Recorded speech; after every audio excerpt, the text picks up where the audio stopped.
This series contains adult language and descriptions of graphic violence. Listener discretion is advised.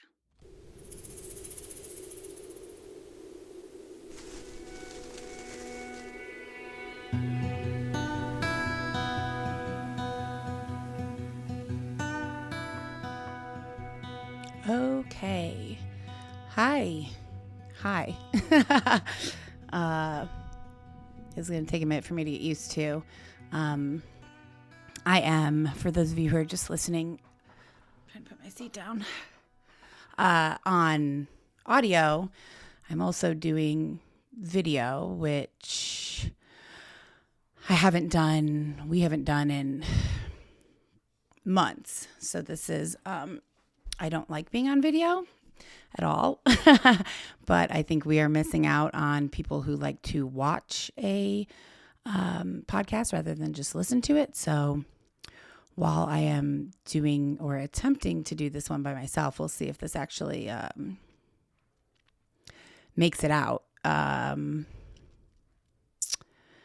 Yeah, I figured I'll try and do video. And if it's absolutely awful, then if you're hearing this and it's awful, then it's not published. I guess that's kind of the beauty of having kind of complete control over this.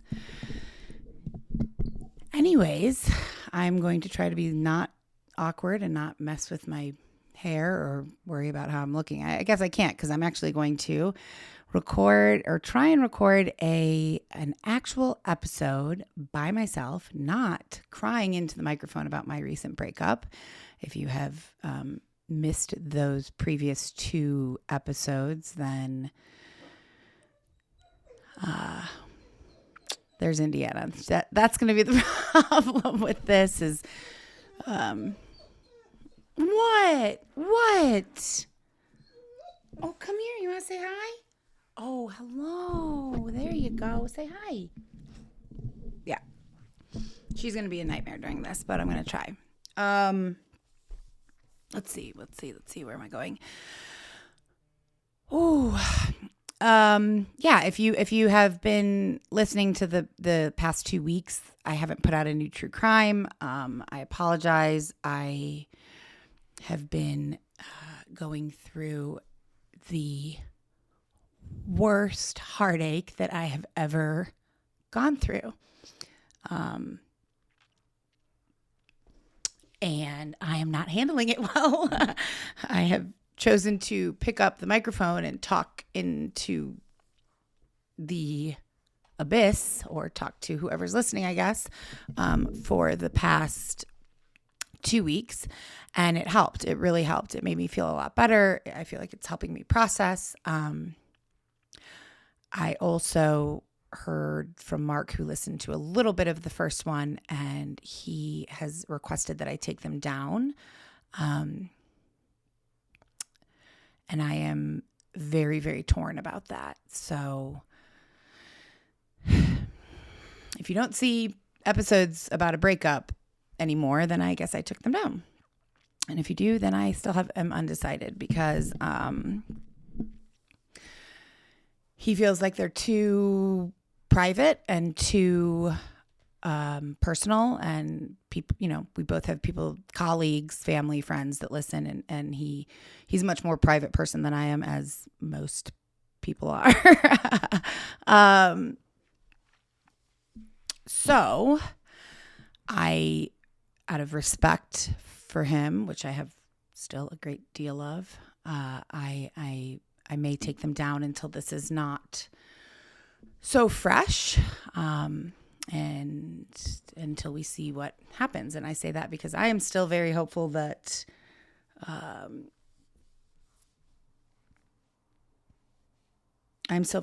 we will figure this out. And with some space and work, we will be back together. Okay.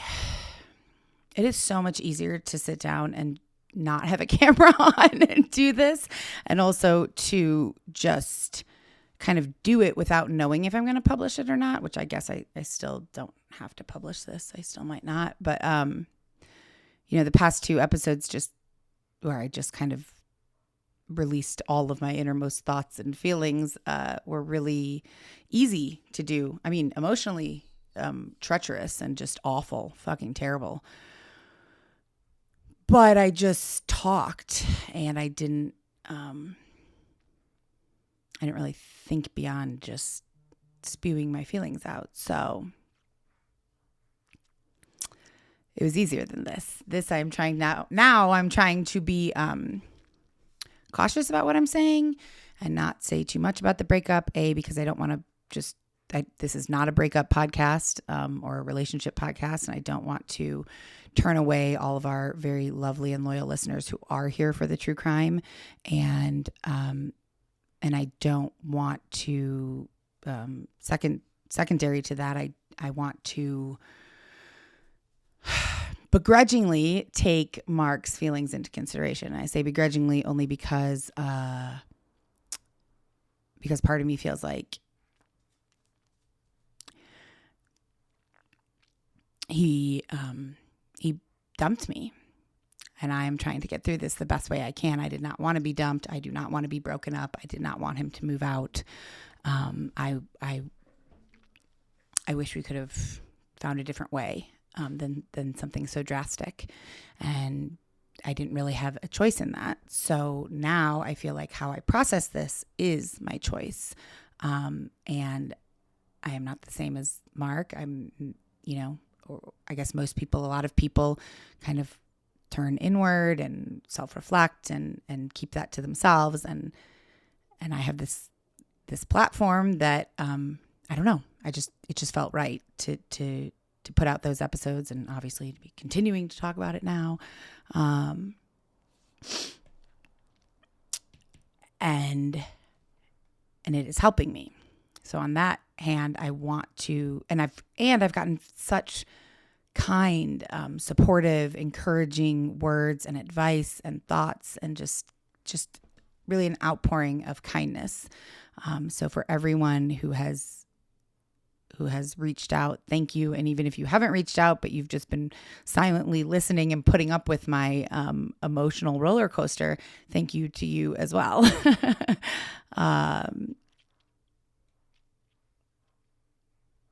And then the other part of me still really hopes that this is fixable and mendable, and I have to believe that this is not the end for us. And so in that regard, I don't want to do anything that's going to derail that or make that harder or push Mark away or disrespect him. I would never want to do that. So there's just completely an unfiltered view into where my head's at right now. And I'm undecided, so we'll see. If anyone has any brilliant advice or thoughts, please send them my way. And I thought that rather than continuing on with the breakup stuff, since I don't know if I will keep that up or kind of what's going to happen with it, I thought I would attempt to do a little true crime by myself, and we will see how this goes.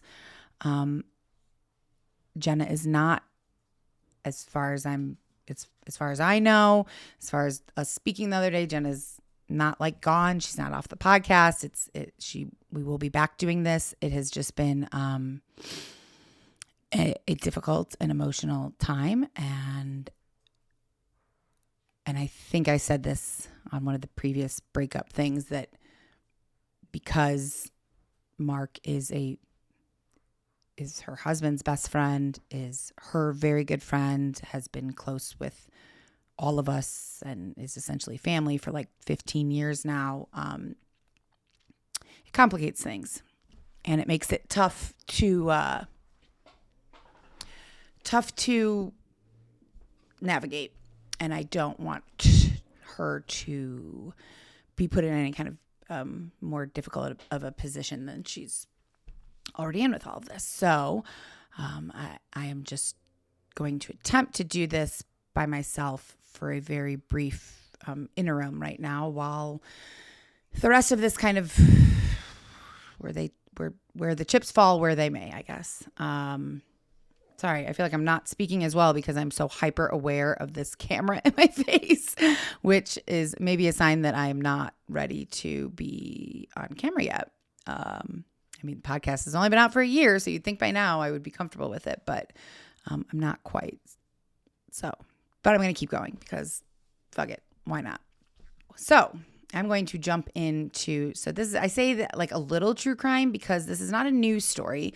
This is an update on a story that we did months and months ago. I actually do not have the date in front of me. I think it was in June, around June, that we did this one because it was right after it happened. So this was the story of Moriah Wilson, the murder of Moriah Wilson, who was a professional cyclist. And she was murdered in Austin, Texas in May of 2022. So just last year. And the way I described this back at the time was a love triangle story gone wrong, filled with passion, jealousy, an international manhunt, a little bit of stalking, and ultimately a murder.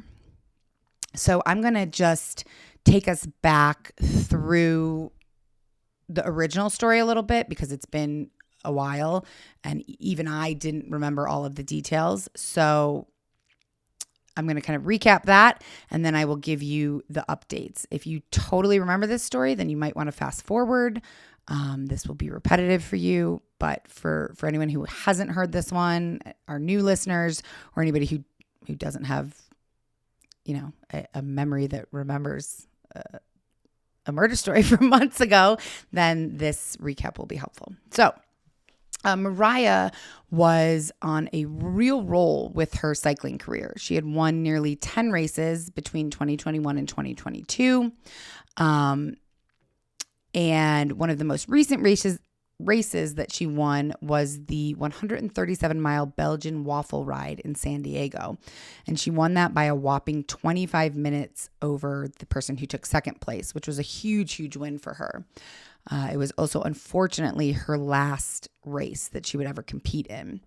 And so after that race, she was in Austin for another race. She was staying with a good friend of hers named Caitlin Cash.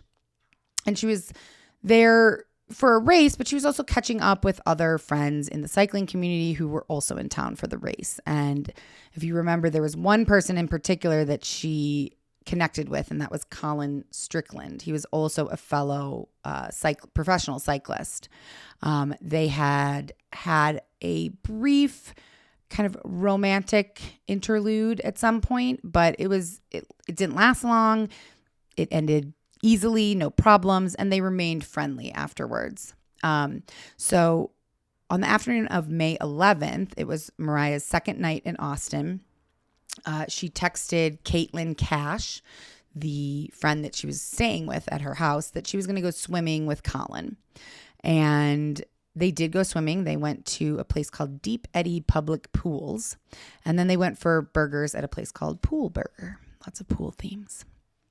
And this was also confirmed by security footage. So at 8:16, security footage shows that Moriah and Colin were leaving Pool Burger on his motorcycle and that Colin dropped her off back at her friend Caitlin's house around 8:36 p.m. that night. He didn't go inside and he didn't notice, he later said to police that he didn't notice anything was amiss when he dropped her off. Later that evening, Caitlin Cash arrived home and found Moriah laying in a pool of blood. She was unconscious and she had multiple bullet wounds. So Caitlin called 911. Officers arrived at 9:56 p.m. and Moriah was pronounced dead on the scene at 10:10 p.m. The investigation that followed this, of course, initially led in a bunch of different directions, but first and foremost, police are going to start with A, people close to Moriah, and B, the last people who saw her alive, which was Colin. So authorities did search Colin's house. They found 2 9mm handguns, which Colin told the detectives that he had bought earlier that year in December and January. One was a Springfield Armory for himself, and then he bought a Sig Sauer for his girlfriend, Caitlin Armstrong. So now this is the second Caitlin. If you did listen to this story, I really tried to emphasize in the original telling of it that like there's two Caitlins that can get confusing. Caitlin Cash is Mariah's friend who she was staying with. Her name is spelled with a C. And Caitlin Armstrong, her name is spelled with a K, and that is Colin's girlfriend at the time that this happened. They also found at Colin and Caitlin's house a 2012 Jeep Grand Cherokee with a very elaborate bike rack, which is the exact vehicle that was captured on one of the neighbors' surveillance cameras, shown arriving and briefly stopping in front of Caitlin Cash's home around 8:37 p.m. that night that Moriah was out with Colin and got dropped off. The car wasn't Colin's, though, is what police determined. The car, that Jeep Grand Cherokee seen on the security footage of a neighbor's house, was actually Caitlin Armstrong's, his girlfriend. Caitlin, if you recall, and I guess I don't need to keep saying if you recall, because if you did, I wouldn't be saying all of this. But Caitlin was also previously a competitive cycler. She occasionally participated in cycling events with Colin, but she mostly worked as a yoga teacher. And despite Colin and Caitlin having a brief split in the fall of 2021, the two of them had been in a long-term romantic relationship for several years at this point. They also weren't just involved in a romantic relationship. They were also business partners. And in a business relationship, they were working to start a company. Well, they started a company called Wheelhouse Mobile. And the goal of that was to design and build vintage trailers. But if you recall that I said 5 minutes ago, which I'm sure you do recall, Colin wasn't really a one-woman kind of man, at least when it came to Moriah, because it was later determined that he had engaged in that romantic kind of tryst with Moriah, brief as it was, but he was still dating Caitlin while that happened. So the police had an initial theory, and their initial theory was that Caitlin found out about this romantic affair between them and killed Moriah in a fit of kind of jealous rage. Police believed that Caitlin may have located the fact that Colin and Moriah were together using a cycling app that I guess everybody in this kind of cycling community used. It was called Strava. And when your location is enabled, anybody else on the app can kind of see where you are. I kind of equate it to like Snapchat. If you have your location on, any of your Snapchat friends can see where you are, which is super creepy. Or I guess like Find My Friends. All things that I am super not interested in and against and would never do unless maybe I had kids. I could understand doing it if you have like teenagers or something like that. So that they thought that maybe that's how Caitlin kind of tracked them down and found that they were together swimming. Obviously, Colin hadn't told Caitlin that he was going out with Moriah, who I believe, if I recall correctly, Caitlin had kind of caught in wind of this potential affair that he had had, but it was never confirmed. They never broke up over it. But she was suspicious. So he didn't tell her that he was going out with Moriah, which is a problem right there. I mean, I am clearly at the moment not the poster child for good relationships, but if I was going out with someone who I had a previous romantic kind of entanglement or engagement with, I would definitely tell Mark or discuss it with him before going. And I would never just go and not say anything. That just feels like you're hiding something, which I think is what Colin was doing. Police wanted to bring Caitlin in for questioning, but there really wasn't quite enough for them to do that until they realized that she was wanted on a misdemeanor charge unrelated to Moriah's murder. She had a warrant out from a previous incident where she apparently didn't pay for a $650 Botox session. So this allowed police to bring her into the station for questioning. They confronted her with video evidence of her vehicle on that neighbor's surveillance or I think it was a Ring camera out front. And she had no explanation, though. She did not make any denials, but she also couldn't explain it. She basically kind of stayed silent. And so they thought, okay, we've got her. But this is where Caitlin got real lucky. Someone had made a mistake, and her date of birth in the police department's report management system did not match the date of birth on the warrant. And that was an error. But apparently an error like that allows you to just walk out. And that is what she did. She walked out of the police station. She was allowed to leave. She immediately sold her car, erased her social media profiles, and took off to visit her sister in New York, and then continued on to Costa Rica, where she cut her hair and dyed it. She had plastic surgery to change her appearance. And she was hiding out in, I want to say it was Santa Teresa Beach, I think, in Costa Rica, kind of at a yoga type retreat. However, investigators received a tip about that she was in Costa Rica, and they headed down there to try and find her. It was difficult because she had been using several different names, Beth Martin, Liz, Ari Martin. So she had not been going by Caitlin Armstrong the whole time that she was kind of evading police, New York and then Costa Rica. And she continued to evade authorities until June 29th. So remember, Moriah was killed on May 11th. Caitlin was brought in not long after that for questioning and then quickly took off. And she was in the wind until June 29th, 2022, after a full international manhunt when she was captured. And her trial was supposed to start as early as late October, but it kind of got pushed back because there was all kinds of different motions about evidence being suppressed. And so the trial got pushed back until October 30th, I believe. And this, I just found, like, this is, what's the saying that a leopard doesn't change his spots.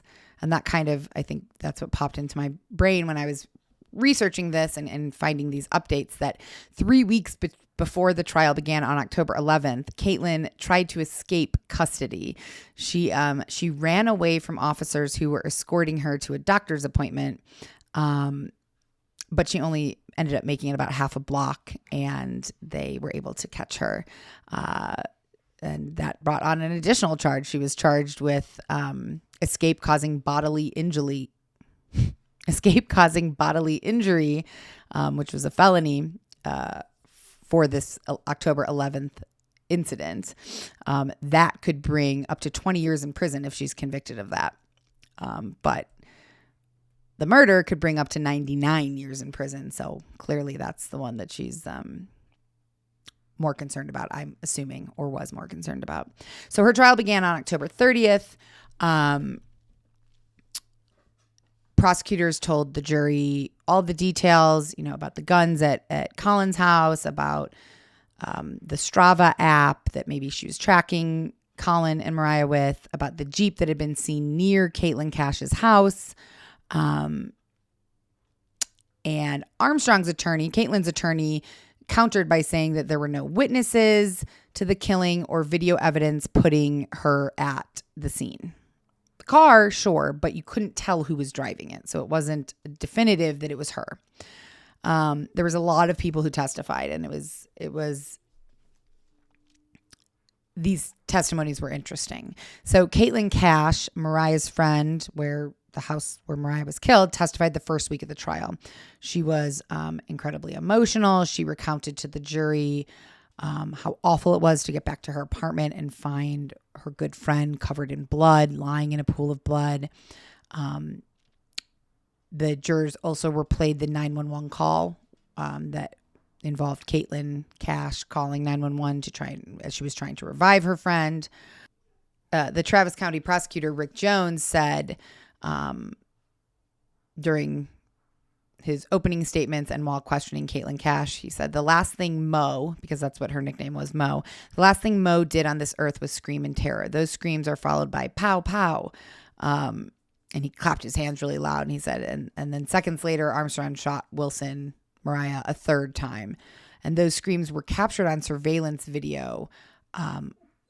I'm guessing from one of the neighbors' houses. That's unclear, but that was also played for the jury. Colin Strickland also testified on Friday and Monday, where he apparently dropped an F-bomb on the witness stand.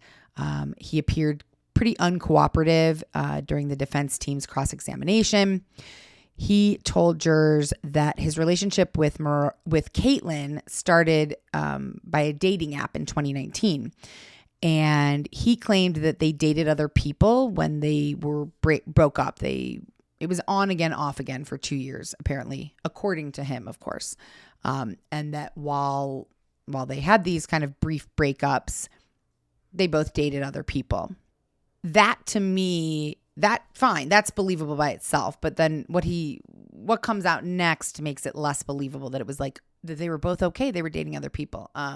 Apparently, Caitlin had access to all of Colin's kind of communications, his email, his Instagram, his finances, his passwords. They shared everything, which again, I can only kind of relate this to myself and my own experience and situation, which of course most recently is with Mark.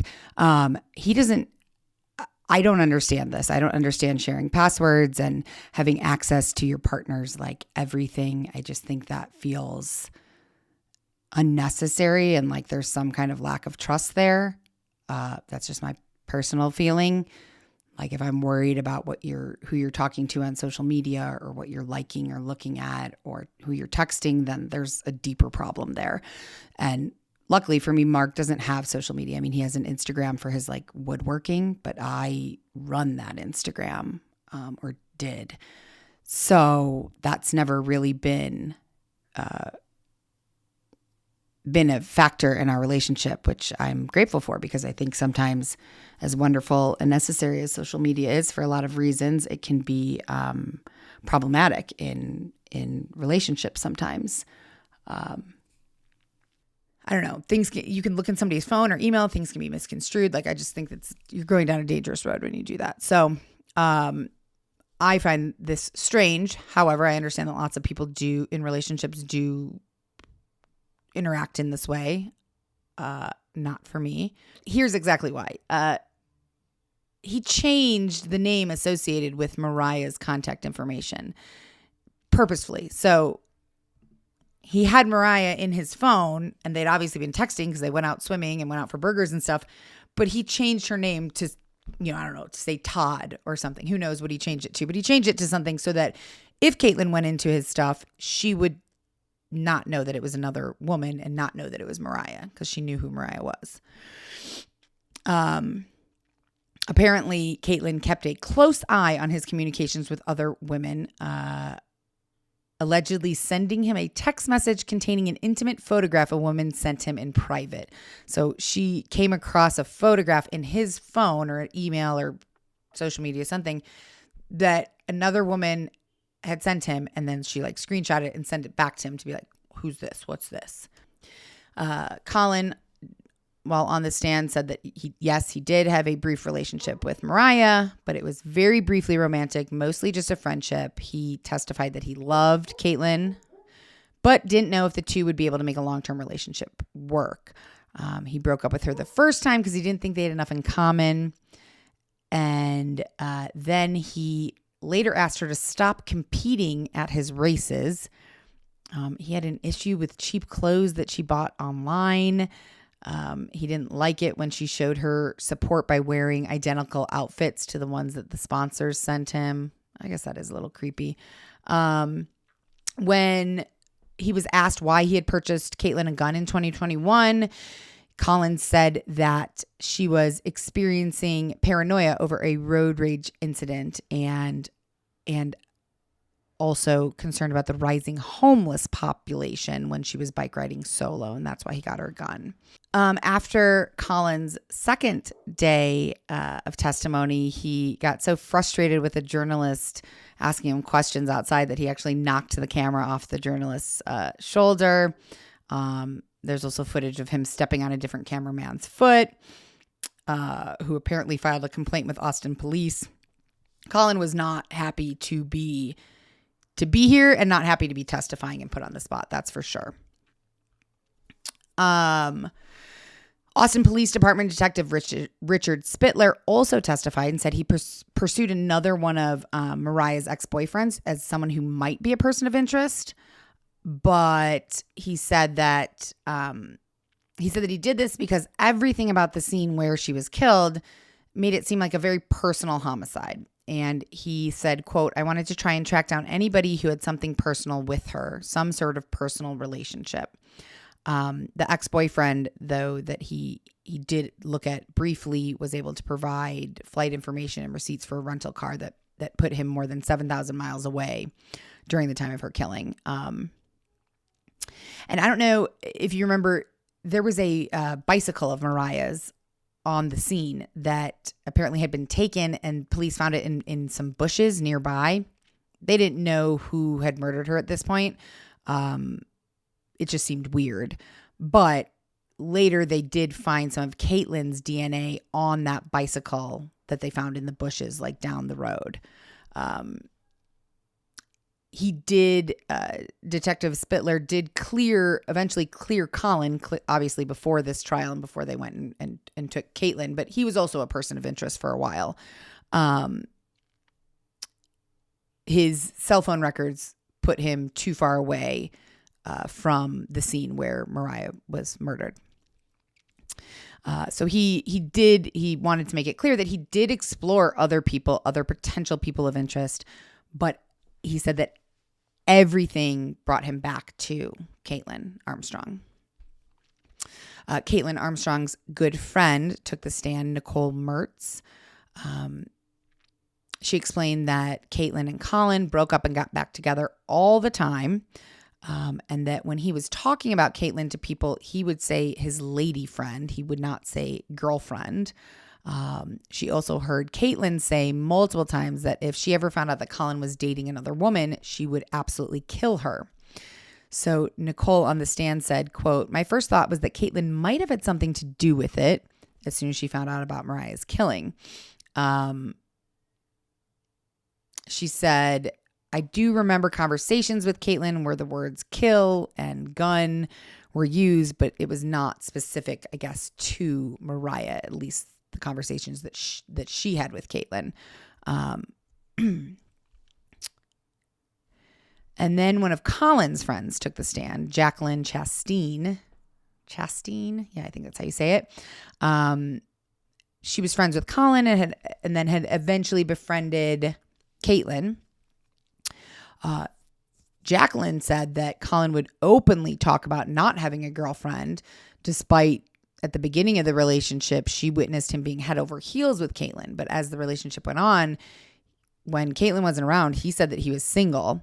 At a later date, Jacqueline was hanging out with Caitlin, and she said that Caitlin described how Colin had cheated on her. So Jacqueline is saying that Caitlin was well aware that Colin had cheated on her with Moriah.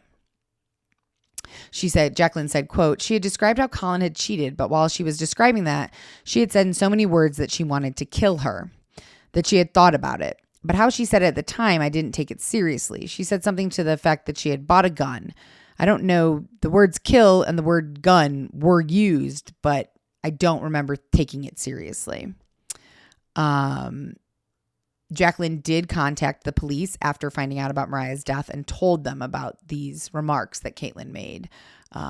It was initially she called anonymously, and then she finally gave her name.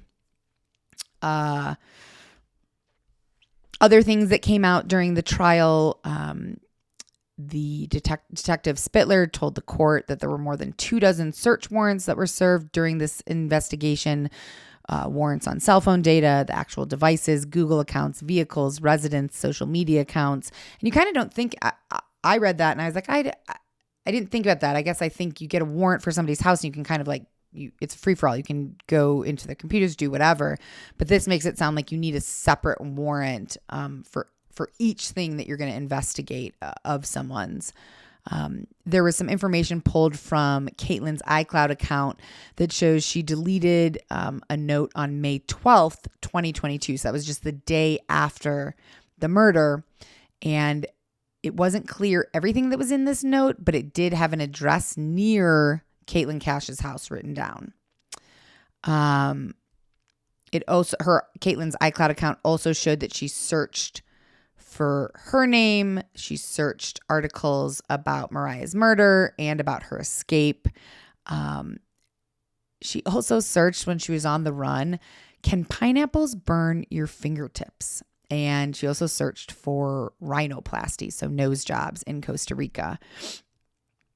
Emails obtained through search warrants show that Caitlin also created new accounts following the murder. One account was one where she got an offer for $12,000 for her Jeep, which she sold. And so that is a very quick kind of, overview of the trial. But that was the trial, basically. And on November 17th, so we're looking about 2 months ago, Caitlin was sentenced by a jury to 90 years in prison after being found guilty of first-degree murder in the fatal shooting of 25-year-old Anna Moriah Mo Wilson. The jury also ordered her to pay a $10,000 fine, though I could not figure out what that fine was for. So Caitlin Armstrong, the Costa Rican kind of escapee who got a nose job and all of that, she has been sentenced to prison. I do not know what prison she is being kept in right now, but if there are any more updates, I'll share that next time. And that's that. That is a very brief, not super exciting true crime story. If I'm going to be completely transparent, I kind of wanted to see if I could keep it together for whatever this has been, 40 minutes of recording and not thinking or talking about Mark or my breakup and just being able to focus on something else. I'm finding it hard to do that these days. So I thought I would try with kind of a lighter story. And if I successfully made it through, then I will work on writing the next story and getting that recorded for next week. I cannot promise that it will be me and Jenna. It might just be me. And I know that's less fun and less exciting and less banter. But I am doing the best I can. And that is the best. That's it. That's the best I can do. Doing the best I can do. So let's see. I think that's it. I did have a lot of really lovely messages and emails from people. These were all prior to my breakup. And I'm sorry, I was just looking at one that said, "Dear Margot, Jenna, and sometimes Mark, I hope you are enjoying your trip to Belize." Which is shocking to me that was we just got back the end of November. Just about 6 weeks. And it was so great. It was such a fantastic trip that it blows my mind that so much can change in 6 weeks. Oh, God. I have so much more to say. Today was a tough, yesterday was impossible. Today was better, but hard. But I'm trying to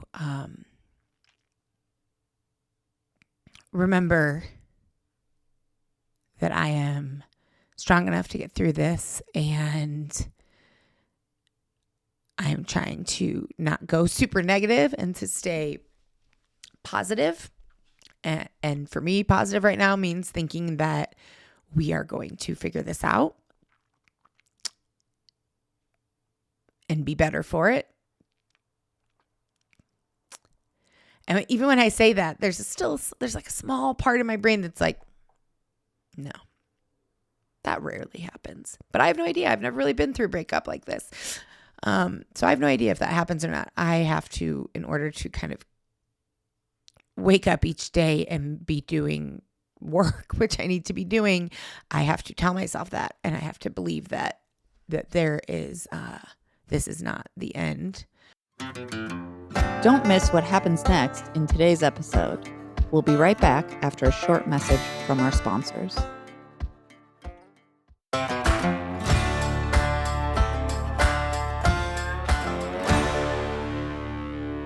And I'm really trying hard to talk myself up. That's not something I'm very comfortable or familiar doing, but I spent a lot of time today trying to remind myself of all kinds of difficult, heartbreaking, not relationship heartbreaking, but heartbreaking things in life, and changes and disappointments and rejections that I have made it through and often come out better the other end. So I am really trying hard to summon that inside of me and remind myself that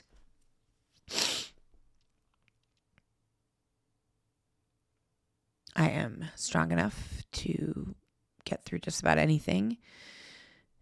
It just feels real fucking shitty right now.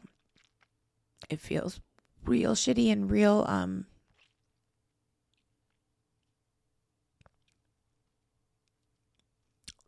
it's hard to see the end right now. The end of this pain, whether it be that I move on and I am not in love with Mark anymore, or whether it be that we come back together and have a better, stronger relationship. It's hard to see the end of this pain, but I am trying. And I probably will continue recording these. Well, this is not one of them, but recording these breakup episodes, because they really do help me process, and they keep me from impulsively texting Mark, which I'm trying to not do at all right now. And it is very hard. It is weird to suddenly, the person that you talk to multiple times a day and knew every in and out of your day. Okay, that was a lot of multiples. Maybe not that many times a day, but several times a day, and knew, whenever something happened. Like today I was driving home from my dog walk this morning, and I saw this, I thought it was a dog, so I almost pulled over, but it was a coyote, and he was so skinny and he was missing so much hair, and I immediately started crying. I just can't. I know that's not a homeless animal, but any animal that looks like it is in pain or suffering or needs something, I can't. It immediately crushes my heart. I don't have enough things that I'm crying about lately. I have to be crying over the coyote crossing the road, but I did. And I immediately wanted to text Mark. I almost did text Mark and be like, oh my God, look at this guy. I tried to get a picture, because we call Indiana a little coyote. She looks like a little coyote. And I was like, this looks just like Indiana. I just want to take it home. I did not text him. I did not say that. I just kept it to myself. But it's a weird thing to kind of always have that person that you're sharing things with, or funny little tidbits or whatnot, and then all of a sudden to not. And I'm great company, but it's not quite the same thing to experience these moments and have these things happen and not have anybody to tell, or not have the person that I want to tell available to tell, if that makes sense. So, I made it through most of this so well.